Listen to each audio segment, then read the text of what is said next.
इस 21 साल के लड़के को एक ऐसी जेल में लाया जाता है जहां कानून नहीं सिर्फ ताकत चलती है, जहां हर कैदी खून से अपनी पहचान बनाता है। जेल के अंदर आते ही सब कैदी उसकी जान के दुश्मन बन जाते हैं, लेकिन उन्हें क्या पता था कि जिस लड़के से वो पंगा ले रहे हैं वो असल में उन सब का बाप निकलने वाला है। तो कहानी की शुरुआत में हमें एक पुलिस वैन दिखाई जाती है जो कुछ कैदियों को लेकर सीधा चाइना की एक जेल में पहुंचती है। इस जेल में कोई आम कैदी नहीं रहते, बल्कि ऐसे ऐसे कैदी रहते हैं जो सबसे खतरनाक क्रिमिनल्स होते हैं। जो कोई भी कैदी उनके सामने कमजोर दिखता है वो उसे जान से मार डालते हैं। और आज भी कुछ कैदी इस जेल में लाए जाते हैं, जिनमें एक 21 साल का कम उम्र कैदी रिकी भी शामिल था। उसे इस जेल में इसलिए लाया गया क्योंकि उसने एक आदमी को बेरहमी से मार डाला था। रिकी को इस जेल में पूरे 10 साल की सजा सुनाई गई थी, लेकिन उसकी उम्र कम होने की वजह से उसे इस जेल में पूरे 5 साल बिताने थे। जैसे ही रिकी मेटल डिटेक्टर से गुजरता है, वहाँ रेड अलर्ट आना शुरू हो जाता है, जिसे देखकर गार्ड्स उसे रोककर उसकी चेकिंग करने लगते हैं। यहाँ चेक करने के बाद भी उन्हें रिकी के पास से कुछ भी नहीं मिलता, लेकिन मेटल डिटेक्टर अभी भी बार बार दिखा रहा था कि उसके पास कोई तो लोहे की चीज मौजूद है। इसलिए वो गार्ड्स उसे एक एक्सरे मशीन के पास ले जाते हैं। जैसे ही मशीन चालू होती है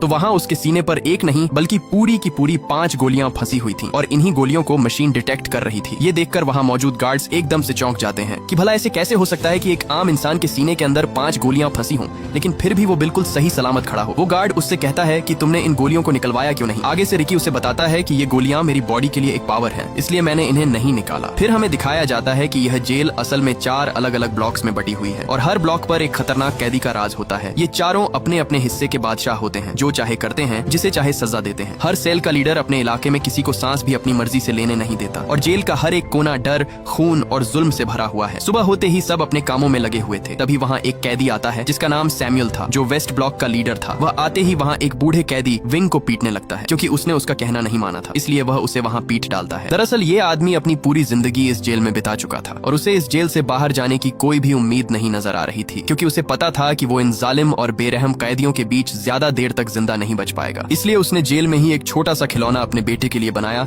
ताकि वो अपने बेटे को एक आखिरी तोहफा दे सके। लेकिन इसी दौरान वो खिलौना सैमुअल उठा लेता है। वो बूढ़ा कैदी अपना खिलौना उससे वापस मांगता है, क्योंकि ये खिलौना उसने अपने बेटे के लिए बहुत मेहनत से बनाया था। लेकिन तभी सैमुअल वो खिलौना उसके सर पर दे मारता है, जिससे वो नीचे जा गिरता है और उसके खिलौने के टुकड़े टुकड़े हो जाते हैं। सैमुअल उसे धमकी देता है कि अगर आज के बाद मुझसे पंगा लिया तो जान से मार डालूंगा। यहाँ वो बूढ़ा उसके ताने सुन सुनकर पूरी तरह तंग आ चुका था और अब उसके दिल में सैमुअल के लिए एक बदले की आग भड़क उठती है। इसलिए वो खिलौने का टूटा हुआ टुकड़ा उठाकर उसकी तरफ भागता है, लेकिन सैमुअल का चमचा उसके आगे अपनी टांग अड़ा देता है और मौके पर ही सैमुअल वो खिलौना उठाकर जोर से उसके मुंह पर दे मारता है, जिससे वो वहीं तड़पने लगता है। उसकी दर्दनाक चीखें सुनकर गार्ड वहाँ आ जाता है, लेकिन इससे पहले कि वो गार्ड उसे उन दरिंदों से बचाता, वो उल्टा उन्हें उसे और पीटने के लिए कहकर चला जाता है। सैमुअल अपने चमचों के साथ दिलेरी से आगे जा ही रहा था, तभी रिकी आकर उसके पैर पर लात दे मारता है, जिससे उसका मुंह सीधा नीचे पड़ी नुकीली कीलों के आर पार हो जाता है और वो कीलों की लकड़ उसकी आंख फोड़कर रख देती है। इसी दौरान उसका चमचा आकर रिकी पर हमला करने ही वाला था, लेकिन जब रिकी ने उसकी तरफ घूर कर देखा तो उसके अंदर ऐसा खौफ बैठा कि वो तीनों वहाँ से उल्टे पैर भाग निकले। यहाँ सैमुअल तो किसी तरह बच गया, लेकिन वो अपनी एक आंख से अंधा हो चुका था, इसलिए अब उसके अंदर बदले की आग भड़क रही थी। वो अब हर हाल में रिकी का काम तमाम करने के लिए अपनी जान लगा देगा, लेकिन बदला लेकर ही रहेगा। इसी दौरान उसका वही चमचा आता है और कहता है कि हमें रिकी को मारने के लिए मैड ड्रैगन की जरूरत होगी, वो उसे हर हाल में मार डालेगा। मैड ड्रैगन इस जेल में सबसे खतरनाक कैदी है जो किसी को भी जिंदा नहीं छोड़ता। अगर कोई उससे पंगा लेता तो वो उसे अपने एक ही हाथ से खत्म कर देता। मैड ड्रैगन को वार्डन ने अभी के लिए एक काल कोठरी में बंद किया हुआ है, क्योंकि उसने पिछले दिन ही एक कैदी को बेरहमी से मार डाला था। उसी दिन सैमुअल एक गार्ड से डील करता है और कहता है कि आज ही विंग को बताओ कि उसकी सजा और बढ़ा दी गई है और अब वह इस जेल में पूरे 20 साल और बिताएगा। इसलिए वह गार्ड सीधा उसके पास आता है और बताता है कि अब तुम्हारी रिहाई कैंसिल कर दी गई है और अब से तुम्हें 20 साल और इस जेल में गुजारने होंगे। ये सुनकर उस बूढ़े कैदी के पैरों तले जमीन ही खिसक जाती है, क्योंकि उसे पता था कि अगर अब वह इस जेल में रहा तो सैमुअल उससे अपना बदला जरूर लेगा और उसे तड़पा तड़पा कर मारेगा। इसलिए वो गार्ड्स के पैर पकड़कर उनसे रिहाई की भीख मांगता है, लेकिन वो गार्ड्स आगे से उल्टा उसे पीट कर वहाँ से चले जाते हैं। इससे पहले कि अब वो और तड़प तड़प कर यहाँ अपनी जिंदगी गुजारता, उसी रात वो अपने आप को फांसी पर लटका कर खत्म कर देता है। ये खबर पूरी जेल में फैल जाती है और रिकी को भी पता चल जाता है कि जिसकी उसने उस दिन जान बचाई थी वो मारा जा चुका है। जब गार्ड्स उसकी लाश वहाँ से ले जा रहे थे तब वहाँ रिकी आता है। वो जब विंग के हाथ पर लगी हथकड़ी देखता है तो वो उन गार्ड्स को उसके हाथों से हथकड़ी खोलने के लिए कहता है, क्योंकि वो मर चुका है, अब तो उसे आजाद कर दो। तभी रिकी उसकी हथकड़ी को वहाँ आसानी से तोड़ डालता है। ये देखकर वो गार्ड्स हैरान रह जाते हैं कि इतनी मजबूत हथकड़ी कोई आम इंसान कैसे तोड़ सकता है। रिकी विंग का वही खिलौना निकालता है जो उस दिन सैमुअल ने तोड़ा था और जिसे रिकी ने ठीक कर दिया था। वो उस खिलौने को उसकी बॉडी पर रख देता है ताकि उसे थोड़ा सा सुकून मिल सके। अब विंग को मरता देखकर उसका दिल अंदर से टूट जाता है और एक बार फिर से रिकी के अंदर बदले की आग भड़क जाती है और अब वो सैमुअल से विंग का बदला लेकर ही रहेगा। अगली सुबह सब कैदी नहाने के लिए आते हैं। जब रिकी नहा रहा था तब वहाँ सैमुअल आकर आकर उसे घूर घूर कर देखने लगता है। और इसी दौरान वहाँ वो सांड कैदी मैड ड्रैगन आ जाता है। वो सीधा आकर उसके मुंह पर मुक्का दे मारता है और रिकी गुब्बारे की तरह उछलता हुआ एक कोने पर जा गिरता है। लेकिन आगे से रिकी भी एक तूफान की तरह उठ खड़ा होता है और उसके पेट पर इतने जोर का मुक्का मारता है कि उसका पेट अंदर से फटकर बाहर आ जाता है और वो मौके पर ही मारा जाता है। ये देखकर सैमुअल एक कील को लेकर सीधा रिकी के हाथ के अंदर घुसा देता है, लेकिन आगे से रिकी भी उसकी सब उंगलियों को एक तीली की तरह तोड़ देता है। अब रिकी का बदला लेने का वक्त आ चुका था और वो मौके का फायदा उठाकर एक मुक्का सीधा सैमुअल के पेट से आर पार कर देता है और आखिरकार सैमुअल का काम वहीं पर तमाम हो जाता है। सामने खड़े कैदी ये सब देखकर अपने होश ही खो बैठते हैं। इसी दौरान गार्ड आकर उसे वहाँ से पकड़ कर ले जाते हैं। तभी वहाँ एक कैदी नरूमी जो नॉर्थ ब्लॉक का लीडर था वो उसके पास आता है। आया तो वो रिकी के अंदर अपना डर बैठाने के लिए था, लेकिन जब उसने रिकी के हाथों मैड ड्रैगन को मरते देखा तब वो उसे चूहे की तरह अपना दोस्त बनने के लिए कहता है। लेकिन रिकी उसे कुछ भी कहे बिना वहाँ से चला जाता है। उसे सीधे एक ऐसे सेल में बंद कर दिया जाता है जहाँ सबसे खतरनाक कैदियों को रखा जाता था। जैसे पहले मैड ड्रैगन था, इसलिए अब उसे भी यहाँ इस सेल में छोड़ दिया गया। लेकिन तभी उसके सीने के अंदर दर्द शुरू हो जाता है और इसी के साथ हमें फ्लैशबैक का सीन दिखाया जाता है जब वह एक स्टूडेंट था और उसके माँ बाप पहले ही इस दुनिया से जा बसे थे। वह अपनी माँ बाप की कब्र पर आता है तो वहाँ उसके सामने उसका मास्टर जैंग खड़ा हुआ था जो बचपन में उसे मार्शल आर्ट की ट्रेनिंग देता था। मास्टर उसे उसकी ताकत दिखाने के लिए कहता है, लेकिन जैसे ही वह मास्टर पर हमला करता है मास्टर उसे एक ही झटके में नीचे गिरा देता है। इसलिए यहाँ मास्टर उसे बताता है कि तुम अभी पूरी तरह मास्टर नहीं बने हो, तुम्हारे अंदर अभी भी कमजोरी है जिसे तुम्हें पूरा करना होगा और उसे पूरा करने के लिए अभी काफी समय लगेगा, तब जाकर तुम एक मजबूत फाइटर बन पाओगे। इसीलिए यह सुनकर रिकी मास्टर के कदमों में जा गिरता है और गिड़गिड़ाकर कहता है कि मुझे हर हाल में मास्टर बनना है, मैं अपनी कमजोरी को दूर करूंगा चाहे कितना भी समय लगे। इसीलिए उसी दिन मास्टर उसे ट्रेनिंग देना शुरू कर देता है और यहाँ मास्टर रिकी से कहता है कि सबसे पहले तुम्हें अपने दिमाग पर कंट्रोल करना होगा, फिर तुम्हें अपने दिमाग से सारा गुस्सा और नफरत बाहर निकालनी होगी। मास्टर उसके सामने एक पत्थर रखकर कहता है कि अपने पूरे दिमाग को कंट्रोल करके इसे तोड़ कर दिखाओ। इसलिए रिकी खुद को काबू करके वहाँ रखे पत्थर को एक कागज की तरह चीर डालता है। ये देखकर मास्टर वहाँ उस पर पत्थरों की बारिश कर देता है। आगे से रिकी भी उन्हें ऐसे चीरता डालता जैसे कोई तूफान हो। आखिर में मास्टर सबसे बड़ा पत्थर उठाकर सीधे उसके सीने पर दे मारता है, लेकिन रिकी उसे भी आसानी से तोड़ देता है। अब यहाँ मास्टर को समझ आ जाती है कि रिकी अपने आप पर पूरी तरह कंट्रोल करना सीख गया है और अब उसे और ट्रेनिंग की जरूरत नहीं है। इसके बाद सीन शिफ्ट होता है और हमें रिकी दिखाया जाता है जो अपने सेल में बैठा था। इसी दौरान वहाँ एक गार्ड आकर उसे कहता है कि तुम्हें असिस्टेंट वार्डन ने बुलाया है, इसलिए उसे सीधे असिस्टेंट वार्डन के पास लाया जाता है जिसका टेबल खाने से भरा पड़ा था। उसका एक हाथ नहीं था, इसलिए उसने अपने हाथ की जगह पर 2 कुंडों वाली हुक लगा रखी थी और खाना भी वह उसी हुक से खा रहा था। वार्डन गार्ड को रिकी की रिपोर्ट पढ़ने को कहता है। गार्ड उसकी रिपोर्ट पढ़कर बताता है कि रिकी एक यतीम था, उसके माँ बाप नहीं थे और वह बचपन से ही अनाथ आश्रम में ही रह रहा था। उसे स्कूल से भी इसलिए निकाल दिया गया था क्योंकि वहाँ भी वह किसी को भी पकड़कर पीटना शुरू कर देता था। इसलिए उसने म्यूजिक कॉलेज में दाखिला लिया जहाँ उसने बांसुरी बजाना सीखा। यहाँ तक कि वह अपनी कम उम्र में ही एक गैंग के साथ मिलकर उसने एक आदमी की जान ले ली, इसलिए उसे यहाँ इस जेल में लाया गया। यह सुनकर वार्डन उसके पास आकर पूछताछ करता है कि तुम्हारे सीने में 5 गोलियां आई कैसे, लेकिन रिकी मुस्कुराते हुए कोई भी जवाब नहीं देता। इसलिए वार्डन उसे एक तस्वीर दिखाता है जो रिकी की दोस्त की थी। रिकी जब उसे लेने के लिए अपना हाथ आगे बढ़ाता है तभी वार्डन उसके हाथ पर वो कुंडों वाली हुक घोंप देता है और लगातार उस पर मुक्कों की बारिश कर देता है। वार्डन उसका मुंह खुलवाने की बहुत कोशिश करता है, लेकिन आगे से रिकी उसके मुंह पर थूक देता है। इसलिए गुस्से में आकर वार्डन उस तस्वीर को कुचल डालता है, जिसे देखकर रिकी का खून खौल उठता है और उसने वहीं पर टेबल के 2 टुकड़े कर दिए। ये देखकर वार्डन बिल्ली की तरह एक कोने में जा छुपा। रिकी उसका मुंह तोड़ने ही वाला था, लेकिन उसने अपने गुस्से को काबू किया और वहाँ से चला गया। रात रिकी अपने सेल में बैठा उसी तस्वीर को देखकर बहुत दुखी था, क्योंकि ये तस्वीर उसकी दोस्त केको की थी, जो पहले दोनों हर दिन अपनी जिंदगी हंसी खुशी गुजारते थे, लेकिन जेल आते ही उसकी जिंदगी एक कुत्ते की तरह होती जा रही है। वो अपने आप को शांत करने के लिए वही बांसुरी बजाता है जो वो अपनी दोस्त के साथ बैठकर बजाता था। लेकिन तभी एक गार्ड आकर उसे बांसुरी बजाने से मना करता है और कहता है कि अगर दोबारा बांसुरी बजाई तो बांसुरी के टुकड़े टुकड़े कर दूंगा। अगले दिन जब सैमुअल का चमचा अपने सेल से बाहर आया तब उसके पीछे कुछ कैदी पड़ जाते हैं, क्योंकि उसी की वजह से विंग अपनी जान से हाथ धो बैठा। अब ये सब उससे विंग का बदला लेना चाहते थे। वो उसे एक नुकीली तलवार से काटने ही वाले थे, लेकिन तभी वहाँ वही कैदी नरूमी आता है। वो उन्हें उसे मारने से मना करता है, क्योंकि अगर उसे मार दिया गया तो तुम सबकी सजा और बढ़ा दी जाएगी, यहाँ तक कि उन्हें सजाए मौत भी हो सकती है। लेकिन वहाँ वोंग नाम का कैदी उस पर गुस्सा होता है और कहता है कि जब हम पर जुल्म होता था तब तुम कहाँ थे, उस वक्त तुमने हमारी मदद क्यों नहीं की, और अब जब हमारी बारी आई तो तुमने इसे जिंदा रहने के लिए क्यों छोड़ दिया। वो उससे कहता है कि हमें इसे जिंदा नहीं छोड़ना चाहिए, हमें इसे मारना ही होगा। ये सुनकर नारूमी गुस्से में आ जाता है और वही नुकीली तलवार लेकर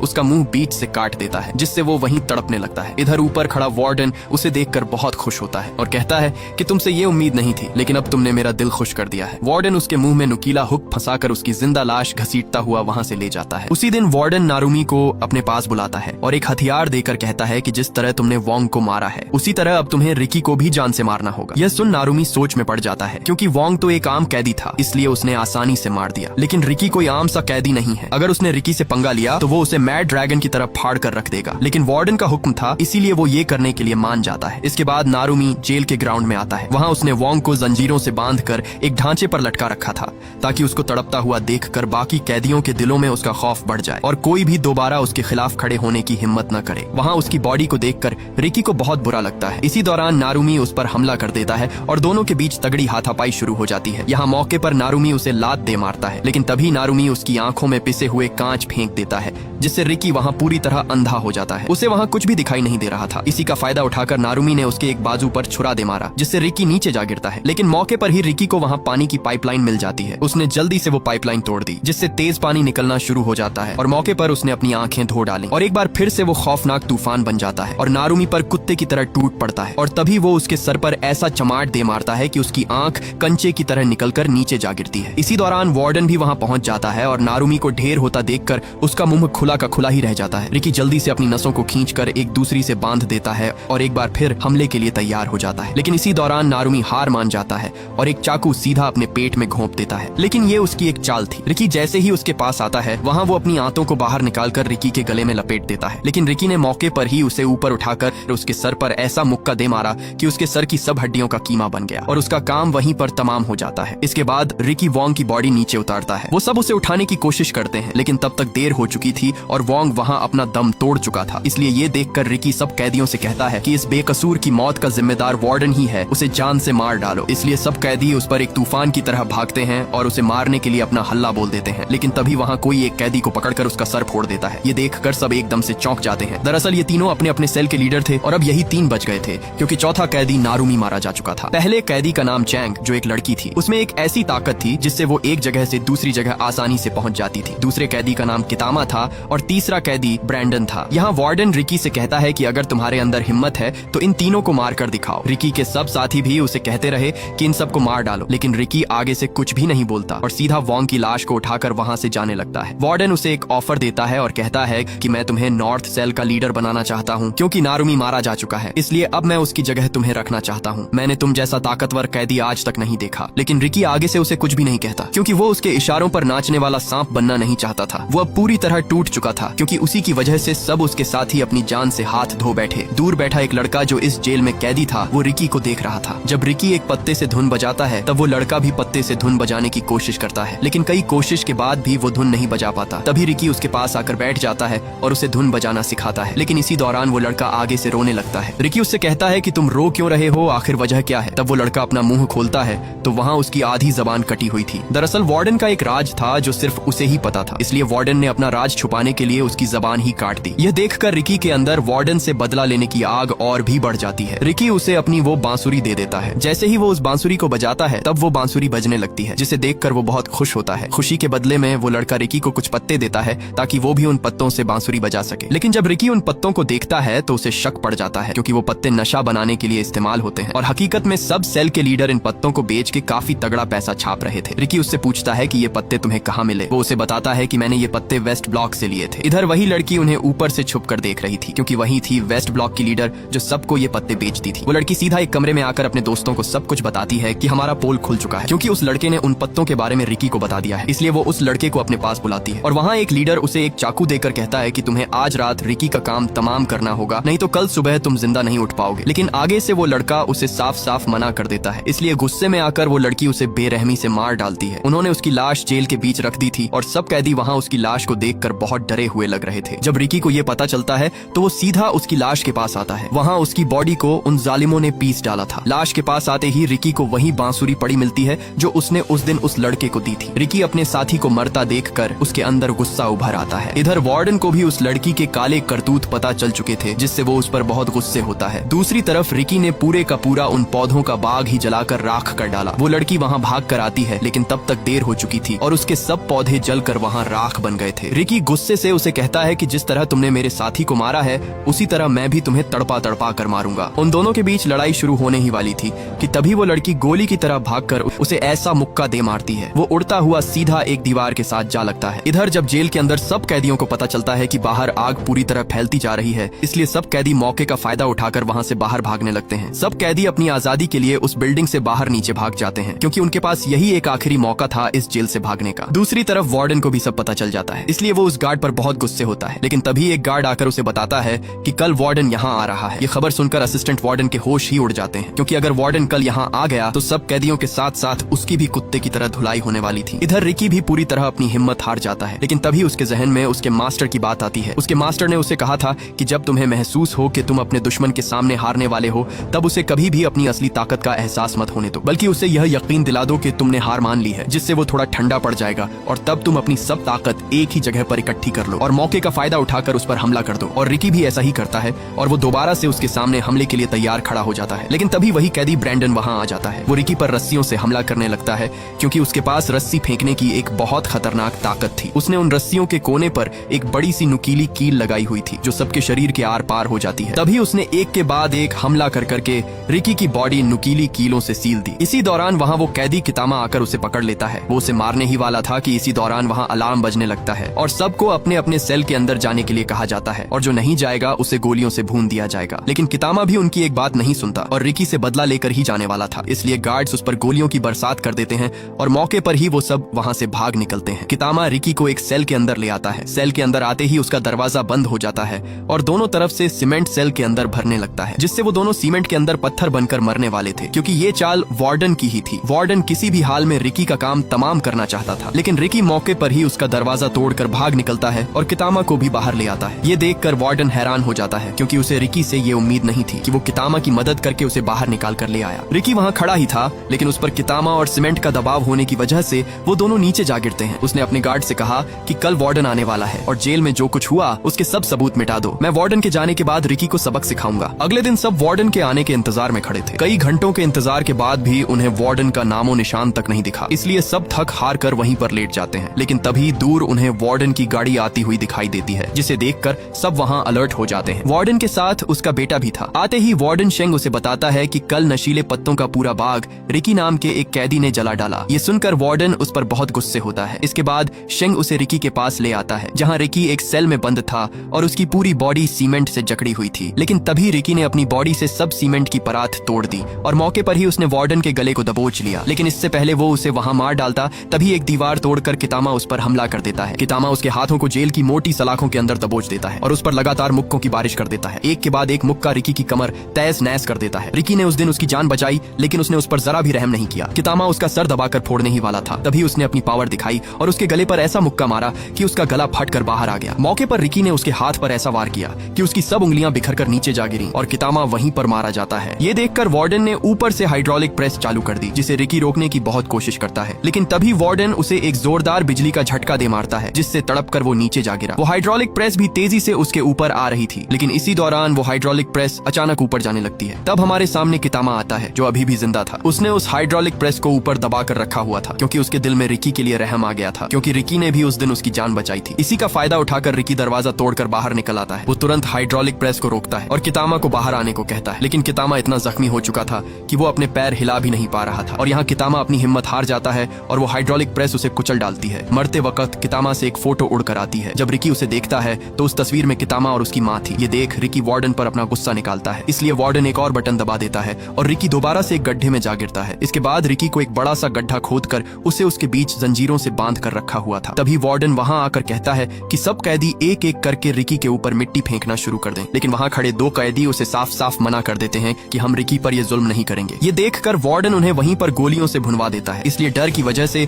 सब कैदी एक एक करके उस पर मट्टी डालने लगते हैं। तभी वार्डन उससे कहता है कि अगर तुम पूरे 7 दिन तक इस गड्ढे में जिंदा रहे तो तुम्हें हम आजाद कर देंगे। इसी दौरान वार्डन जेंग वहाँ उस गड्ढे में एक बांस ठोक देता है ताकि जब उसकी बॉडी नीचे दफनाई जाए तो वो सिर्फ इस बांस से सांस ही ले सकेगा। रात रिकी के सब दोस्त गहरे सदमे में थे क्योंकि उन्हीं के हाथों उनका साथी गड्ढे में दबा दिया गया। इधर बाहर वही कैदी आते हैं जो ईस्ट और वेस्ट ब्लॉक के लीडर थे। वो वहाँ उस बांस के अंदर एक चीज फंसा देते हैं ताकि रिकी सांस न ले सके और वो नीचे ही मारा जाए। लेकिन उन दोनों के जाते ही पीछे से रिकी उस बांस को 2 हिस्सों में तोड़ देता है। इसके बाद हमें दिखाया जाता आता है कि एक दिन उसकी दोस्त केइको अपने स्कूल से घर वापस जा रही थी। इसी दौरान उसे वहाँ दूर बैठे कुछ गुंडे दिखाई देते हैं जो उसे पकड़ने के लिए उसका इंतजार कर रहे थे। ये देखकर वो भागने के लिए जैसे ही पीछे मुड़ती है तब वहाँ उसे दूसरा गुंडा पकड़ लेता है और उसे सीधा एक कोठरी में लाकर बंद कर देते हैं। उन गुंडों का बॉस केइको से अपना बदला लेना चाहता था क्योंकि एक दिन केइको की वजह से ही रिकी ने उसकी अच्छी खासी धुलाई कर दी थी। वो उसे वहाँ मारने ही वाला था कि तभी वो मौके का फायदा उठाकर वहाँ से भाग निकलती है और वो भागकर सीधा एक बिल्डिंग से कूद जाती है और केइको वहीं पर मारी जाती है। जब रिकी को ये पता चलता है तो उसका दिल अंदर से चूर चूर हो जाता है। वो जैसे तैसे करके उस आदमी को ढूंढ लेता है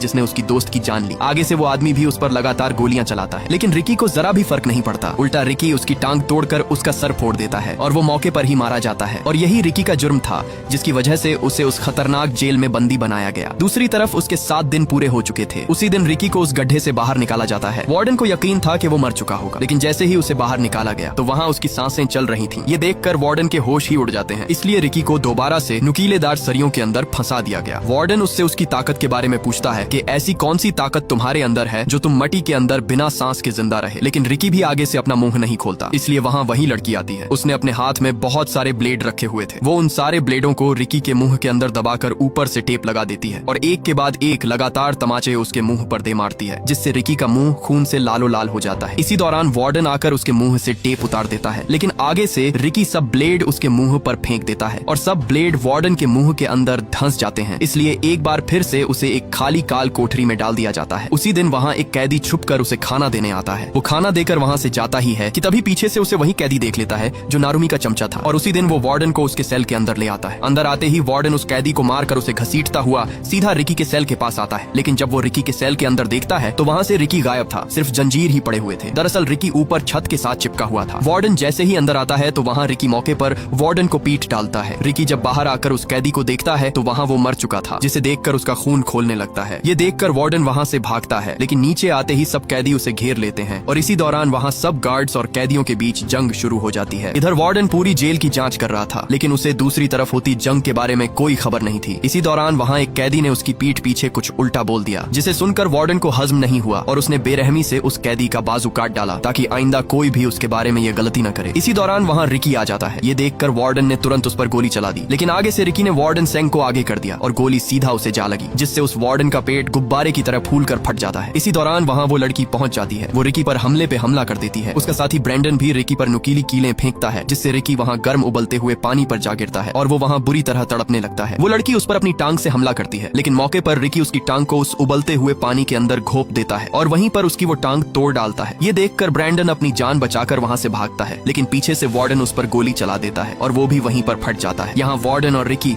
दोनों आमने सामने खड़े थे। तभी रिकी उड़ता हुआ उसे ऐसी लात मारता है जिससे वो सीधा एक दीवार के साथ जा टकराता है। लेकिन इसी दौरान वो वार्डन वहाँ कांपने लगता है और देखते ही देखते वो वार्डन वहाँ एक बहुत बड़े मॉन्स्टर में बदल जाता है। और यहाँ हमें पता चलता है कि रिकी की तरह वार्डन के पास भी एक खास किस्म की ताकत थी जो उसे एक खतरनाक मॉन्स्टर में बदल देती है। पहले तो वो मॉन्स्टर रिकी को बुरी तरह पीट डालता है लेकिन मौके पर रिकी अपने दिमाग से काम लेता है और उसे उठाकर सीधे पास चलते ग्राइंडर में फेंक देता है और उसे जोर से ग्राइंडर के अंदर दबाकर उसका कीमा बना डालता है और आखिर में रिकी उसका बचा हुआ सर उठा लेता है। दूसरी तरफ सब कैदी और गार्ड्स एक दूसरे की धुलाई कर रहे थे। इसी दौरान रिकी वहाँ आकर सबको वार्डन का कटा हुआ सर दिखाता है और कहता है कि तुम सब आजाद हो। रिकी उस सर को दूर फेंकता है और भागकर उस जेल की दीवार को बीच से टुकड़ों में तोड़ डालता है और यहाँ रिकी के साथ साथ सब कैदी भी आजाद हो जाते हैं।